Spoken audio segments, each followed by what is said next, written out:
ग्वालियर में सदर बाजार फायरिंग कांड का ग्वालियर पुलिस ने 48 घंटे में पूरी तरह पर्दाफाश कर दिया है। शहर के थाना मुरार क्षेत्र में 24 नवंबर को उदय ज्वेलर्स और विवाह साड़ी की दुकान पर 4 हथियारबंद नकाबपोश बदमाशों ने जानलेवा फायरिंग की थी। घटना की गंभीरता को देखते हुए वरिष्ठ पुलिस अधीक्षक धर्मवीर सिंह ने तुरंत मौके पर पहुंचकर जांच शुरू कराई और बदमाशों के खिलाफ मामला पंजीबद्ध किया। फॉरेंसिक टीम ने मौके पर अहम साक्ष्य जुटाए और पुलिस ने तकनीकी सहायता तथा मुखबिर तंत्र के आधार पर 24 घंटे के भीतर सभी आरोपियों की पहचान कर ली। एसएसपी ने सभी पर 10-10 हजार रुपए का इनाम घोषित किया है। उनकी निर्देशिका में एसएसपी विदिता डांगर, एसएसपी अनु बेनीवाल, एसएसपी सुमन गुर्जर और उनकी निर्देशिका में एएसपी विदिता डांगर, एएसपी अनु बेनीवाल, एएसपी सुमन गुर्जर और एएसपी ग्रामीण जयराज कुबेर के मार्गदर्शन में कुल 8 विशेष टीमें गठित की गई। सीसीटीवी फुटेज, चश्मदीदों के बयान और मुखबिरों की सूचना के आधार पर आरोपियों की धरपकड़ शुरू की गई। ग्वालियर पुलिस ने तेजी दिखाते हुए 24 घंटे से भी कम समय में घटना में षड्यंत्रकारी अरविंद यादव और मुख्य शूटर हिमांशु यादव उर्फ छोटू को जौरासी के जंगलों से गिरफ्तार कर लिया है। इसके बाद पुलिस ने 48 घंटे के भीतर कुल 5 आरोपियों को हिरासत में ले लिया।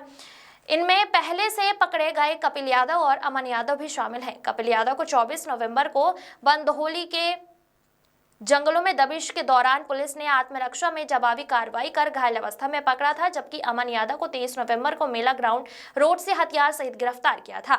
इसके अलावा अपहरण और फायरिंग से जुड़े मामले में फरार चल रहे आरोपी अमित यादव को भी 26 नवंबर को बड़ा गांव से गिरफ्तार कर लिया गया है। पुलिस ने सभी आरोपियों से फायरिंग में प्रयुक्त हथियार, कारतूस और लाठी जब्त की है।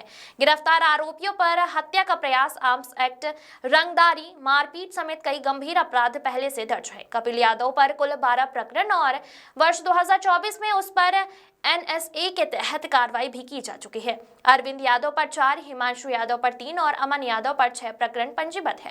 ग्वालियर पुलिस की त्वरित और प्रभावी कार्रवाई ने शहर में फैली दहशत को कम किया है और व्यापारी वर्ग ने राहत की सांस ली। ग्वालियर से विक्की शर्मा की रिपोर्ट। ये जो मुरार में घटना हुई थी, ये निश्चित रूप से बहुत ही गंभीर और संवेदनशील घटना थी। किसी भी व्यवसायिक प्रतिष्ठान में इस प्रकार की घटना होना चिंता का कारण थी। इस घटना को बहुत ही पुलिस विभाग ने गंभीरता से लिया। आदरणीय डीजीपी साहब के भी लगातार इस संबंध में निर्देश प्राप्त हुए थे और हमारे आईजी साहब भी लगातार इस घटना की मॉनिटरिंग कर रहे थे। इस घटना को ग्वालियर पुलिस ने भी चुनौती के रूप में लिया।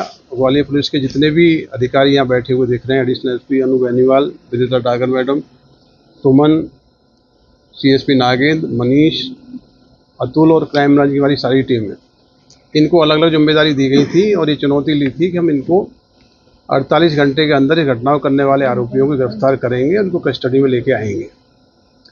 घटना होने के बाद जो सीसीटीवी फुटेज हमको मिले, उसमें ये पता लगा कि इसमें प्रमुख रूप से 4 आरोपी हैं और चारों आरोपी मुंह कवर किए हुए हैं। इनको लगातार नाकाबंदी कराई गई। नाकाबंदी के बाद लगभग 4 बजे के आसपास ये इन्फॉर्मेशन थी कि ये लोग जंगल में, उसमें घाटी में देखे गए हैं। उस समय इनकी गाड़ी को चेंज किया गया और उनको गिरफ्तार करने का प्रयास किया गया, लेकिन ये मौके का फ़ायदा उठा के जंगल में भाग गए थे। हमारी क्राइम ब्रांच की सारी टीमें जंगल सर्चिंग में उतारी गई और जंगल सर्चिंग में भी ये जानकारी मिल रही थी कि जंगल से बाहर अभी बदमाश नहीं निकले हैं। सीसीटीवी फुटेज के आधार पे, टेक्निकल सर्विलेंस के आधार पे और जो हमारे पास इंटेलिजेंस नेटवर्क है, उसके आधार पे कल हमने इन चारों आरोपियों को शिनाख्त कर लिया था कि इस घटना में कौन कौन आरोपी हैं जिन्होंने मुरार के सराफा बाजार में जाके घटना की है।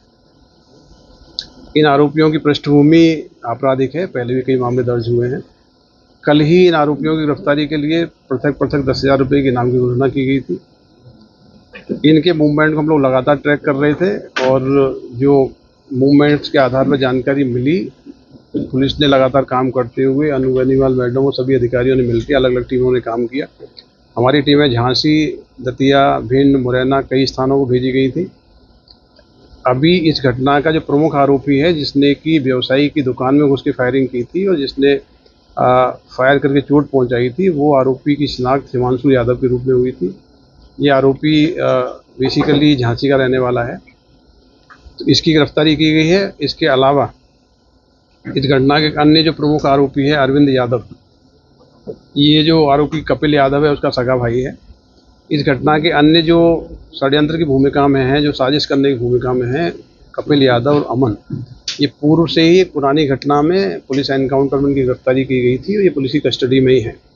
तो मुरार की सराफा बाजार की घटना के जो प्रमुख 4 आरोपी हैं पुलिस ने गिरफ्तार कर लिया गया है। इनकी अभी रिमांड ली जाएगी, पूछताछ की जा रही है। घटना में जो हथियार यूज हुए थे वो जब्त किए गए हैं।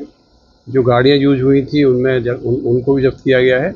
बाकी अभी डिटेल्ड इन्वेस्टिगेशन होगी कि इसमें अन्य कौन कौन लोग षड्यंत्र में शामिल थे, किस किस व्यक्ति ने इनकी मदद की है, इस घटना का इंटेंशन क्या था। ये सारे पहलुओं पे बहुत विस्तृत जांच की जाएगी और इनके जो भी सहयोग में या किसी प्रकार का भूमिका में जो भी आरोपी होंगे उनको भी बहुत शीघ्र गिरफ्तार किया जाएगा। ये बहुत ही टाइम बाउंड, बहुत ही त्वरित और प्रभावी ऑपरेशन था। इसमें हमारी सारी महिला अधिकारी खुद इस ऑपरेशन को लीड कर रहे थे और लगातार 48 घंटे तक इन्होंने चेज किया, इन्वेस्टिगेट किया। फाइनली विदिन 48 आवर्स जो प्रमुख आरोपी हैं पुलिस की कस्टडी में, पूरे केस को वर्कआउट कर लिया गया है।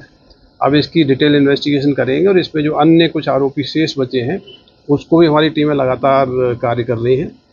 पूरी पुलिस की टीम इस चुनौती में खरी उतरी है। हमारी क्राइम ब्रांच की टीमों ने बहुत ही महत्वपूर्ण जिम्मेदारी इसमें निभाई है।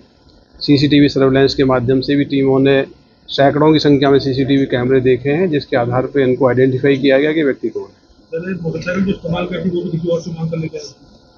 इसमें जो प्रेमा फेशिया जो मोटरसाइकिल देखी गई थी, एक मोटरसाइकिल थी, उसमें जिसकी गाड़ी थी उसको इन्वेस्टिगेट कर रहे हैं। दूसरी मोटरसाइकिल जो रांची के जंगल में छोड़ के भागे थे वो एक अनिल कुशवाहा नाम के व्यक्ति की थी। अनिल कुशवाहा को हमने इन्वेस्टिगेट किया है। अभी उसको हम विचार करेंगे उसकी एग्जैक्टली भूमिका क्या थी। मोटरसाइकिल तो जब्त हो गई है, बाकी उसकी भूमिका की भी जांच करेंगे। इस पूरी घटना में जिन लोगों ने सहयोग किया है, हथियार उपलब्ध कराए हैं, वाहन उपलब्ध कराए हैं या शेल्टर उपलब्ध कराई है, उनके खिलाफ भी सख्त कार्रवाई की जाएगी। सर इनके अलावा और भी कोई आरोपी? जी हाँ, अन्य जो आरोपी हैं उन पर भी नाम घोषित है, उनको भी शीघ्र गिरफ्तार किया जाएगा।